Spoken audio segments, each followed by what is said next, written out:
नमस्कार, जय श्री माताजी। मी धनश्री स्वरवेद रेसिपीमध्ये आपले स्वागत आहे। आज मी तुम्हाला साबुदाणा न भिजवता त्यामध्ये वरईचा वापर न करता झटपट असे साबुदाण्याचे थालीपीठ बनवून दाखवणार आहे। हे थालीपीठ चटणी सोबत, दही सोबत अगदी चवीला छान लागतात। चला तर मग आपण रेसिपीला सुरुवात करूया।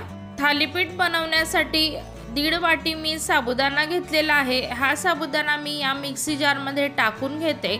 साबुदाणा आपल्याला जाडसर असा बारीक दळून घ्यायचा आहे।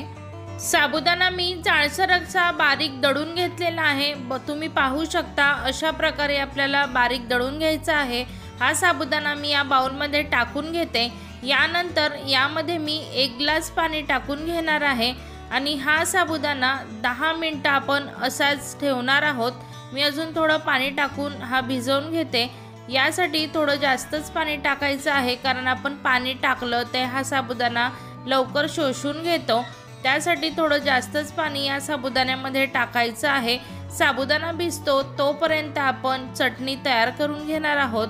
त्यासाठी मी या मिक्सी जारमध्ये 1 वाटी भाजलेले शेंगदाणे टाकून घेते।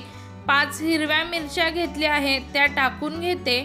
अर्धी वाटी कोथिंबीर घेतलेली आहे ती मी टाकून घेते। 1 चमचा साखर घेतलेली आहे। 1 चमचा मीठ घेतलेला आहे। अर्धा लिंबूचा रस घेतलेला आहे। लिंबूच्या रसाऐवजी तुम्ही यामध्ये दह्याचा वापर पण करू शकता। यामध्ये मी थोडं पाणी टाकून छान अशी याची चटणी बारीक वाटून घेते। चटणी मी बारीक वाटून घेतलेली आहे। आपली शेंगदाण्याची चटणी थालीपीठासोबत खाण्यासाठी तयार झालेली आहे। ही चटणी मी या बाउलमध्ये काढून घेते।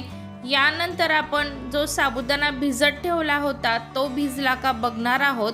10 मिनिटांमध्ये छान असा आपला साबुदाणा फुललेला आहे। यानंतर यामध्ये मी 1 बटाटा किसून घेते। बटाट्यावरचे साल मी काढून घेतलेले आहे। हा बटाटा मी यामध्ये किसून घेते। बरेच जण उपवासाला कोथिंबीर आणि जिरं वापरत नाही। जर तुम्ही खात नसाल तर ते यामध्ये नाही टाकलं तरी चालेल। अशा छान छान आणि नवनवीन रेसिपी तुमच्यापर्यंत लवकरात लवकर पोहोचण्यासाठी माझ्या स्वरवेद रेसिपी चॅनलला सबस्क्राईब करा। त्या शेजारील बेल आयकॉनचे बटन नक्की दाबा, म्हणजेच मी जी रेसिपी टाकेल ती सर्वात आधी तुमच्यापर्यंत पोहोचेल। बटाटा मी पूर्ण किसून घेतलेला आहे। हा बटाटा मी बाजूला ठेवते। यानंतर आपण यामध्ये पुढचे साहित्य ॲड करणार आहोत। 1 वाटी भाजलेल्या शेंगदाण्यांचा कूट टाकून घेते। अर्धा चमचा जिरं टाकून घेते। 3 हिरव्या मिरच्या मी बारीक कापून घेतल्या आहेत त्या टाकून घेते। चवीप्रमाणे मीठ टाकून घेते। अर्धी वाटी बारीक कापून घेतलेली कोथिंबीर आहे ती टाकून घेते। हे सर्व मी छान असं मिक्स करून घेते। यामध्ये आपण थोडाही पाण्याचा वापर करणार नाही आहोत, कारण आपण जो बटाटा किसलेला आहे त्या बटाट्याला पाणी सुटतं त्यासाठी, आणि मिठाचं पण पाणी होतं। त्यामुळे यामध्ये थोडंही पाणी न टाकता आपण असंच भिजवून घेणार आहोत। सर्व मी मिक्स करून घेतलेलं आहे। या पिठाचा मी एक गोळा तयार करून घेते। या गोळ्याचं आपण थालीपीठ थापून घेणार आहोत। सुती कपडा घेतला आहे। सुती कपडा मी ओला करून घेतला आहे। यावर मी असं थालीपीठ थापून घेते आणि हाताला आपल्याला पाणी लावायचं आहे आणि मग थालीपीठ छान असं थापून घ्यायचं आहे।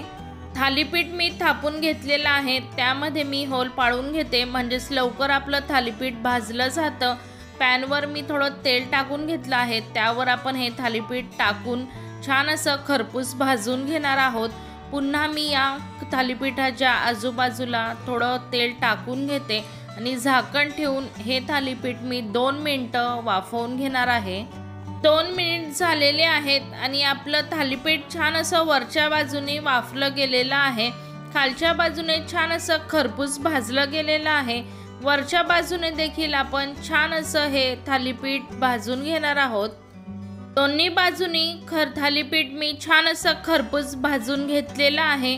मस्त असं आपलं साबुदाण्याचं थालीपीठ खाण्यासाठी तयार झालेलं आहे। हे मी सर्विंग प्लेटमध्ये काढून घेते आणि अशाच प्रकारे आपण दुसरं देखील थालीपीठ असंच भाजून घेणार आहोत। दुसरं पण थालीपीठ मी छान असं खरपूस भाजून घेतलेलं आहे। हे पण मी सर्विंग प्लेटमध्ये काढून घेते। साबुदाणा न भिजवता वरईचा वापर न करता मस्त असे खरपूस आपले साबुदाण्याचे थालीपीठ तयार झालेले आहेत। तुम्ही हे या शेंगदाण्याच्या चटणीसोबत किंवा दहीसोबत खाऊ शकता। तुम्ही पण हे अगदी झटपट होणारे थालीपीठ नक्की बनवा।